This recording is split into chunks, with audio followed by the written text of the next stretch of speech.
Tetanus को आपण lightly नियंतुनी केबे आपण को लाइट इंजुरी हो किंबा डीप इंजुरी हो आपण ताको इमिडिएट सोप सॉल्यूशन रे भल भाबरे धोई दियंतु आउ टिटानस वैक्सीन नहीं जानतु निकटस्थ स्वास्थ्य केंद्र रे। नमस्कार, जय जगन्नाथ।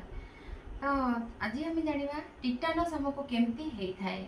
टिटानस समस्त धारणा अच्छी केवल लुहा कंटा बाजिले ही टिटानस होता है।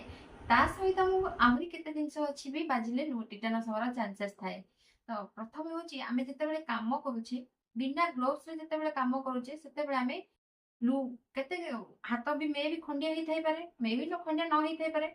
जदि खंडिया हेई थाउची तो सही खंडिया बाट देकी भी क्लस्ट्रिडियम टिटानी जाई परिबो बॉडी भीतर को। आ जदि खंडिया हेइनी, जदि किछि पत्थर बाजिकी हाथ खंडिया हेई जाउची, जदि किछि गोड़ी माटी किबा काठ बाजिकी किछि खंडिया हेई जाउची, ताहले भी हमको टिटानस हवार चांसेस। जेमिति कि हमें बिना ग्लोव्स पिंधि के काम करूचे, हाथ जदि आगुरु कटि जाइछि तो सेई कटा हाथ जो काटी से काटिबा माध्यम देकी भी क्लस्ट्रिडियम टिटानी बॉडी भीतर को एंट्री कर परिबो। तो बॉडी भीतर को एंट्री कले से प्रथमे कोडी की नर्वस सिस्टम को अफेक्ट करिवो।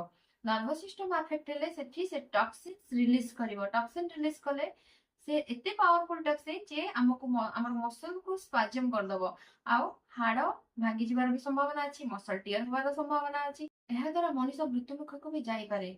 आउ डायफ्राग्राम चेस्ट को अफेक्ट कले रेस्पिरेटरी अरेस्ट हेकी भी मनुष्य डेथ हे परिबो। नेक और जॉ मसल स्टिफ हबो।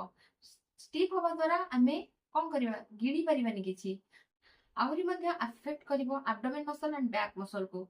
एहा अफेक्ट कले एब्डोमेन और बैक मसल को हिस्टोटोनोसिस होबार चांसेस बहुत थाए। काहे कि ना मसल रिजिडिटी हे जाय, स्पाजम हे जाय, जोथि पई कि हिस्टोटोनोसिस हे जाय। हिस्टोटोनोसिस हेले ताको क्यूर करि हबनी। ओनली सिम्पटोमेटिक ट्रीटमेंट दे कि हमें ताको भलो करि परबा। जेमिति कि फ्लूइड मैनेजमेंट करि परबा, एंटीबायोटिक दे परबा, आउ इम्यूनोग्लोबुलिन देबा, जहा कि ट्रीटमेंट हमें करि परबा आ क्यूर करि परबानी। ओनली सिम्पटोमेटिक मैनेजमेंट रे ही पेशेंट को हमें बंचै परबा। एक्चुअली हम पाखरे टीटी वैक्सीन अवेलेबल अछि। टीटी रो फुल फॉर्म होछि टिटानस टॉक्साइड, जो वैक्सीन प्रेगनेंसी रे दिया जाय आउ अडल्ट मानको को बूस्टर डोज भी दिया जाय। ता भितरे आपनकर किछि हाथ कटि जाउछि किमा इंजुरी होछि, डीप इंजुरी, ताहले आपण इमीडिएट ताको सोप सॉल्यूशन सोप वाटर रे हैंड वॉश करैबे। हैंड वॉश करके आपण को निकटस्थ स्वास्थ्य केंद्र को जिबे। पुनी आपण को बूस्टर डोज दिया जिवो एवं आपण 2 वर्ष पूर्वरु नहीं थांतु कि 4 वर्ष पूर्वरु नहीं थांतु, आपण को रिस्क फैक्टर कम करियार अछि। तो सेति पई आपण को इम्यूनोग्लोबुलिन भी दिया जाई पारे। तो समस्ते जानि थिबे prevention is better than cure.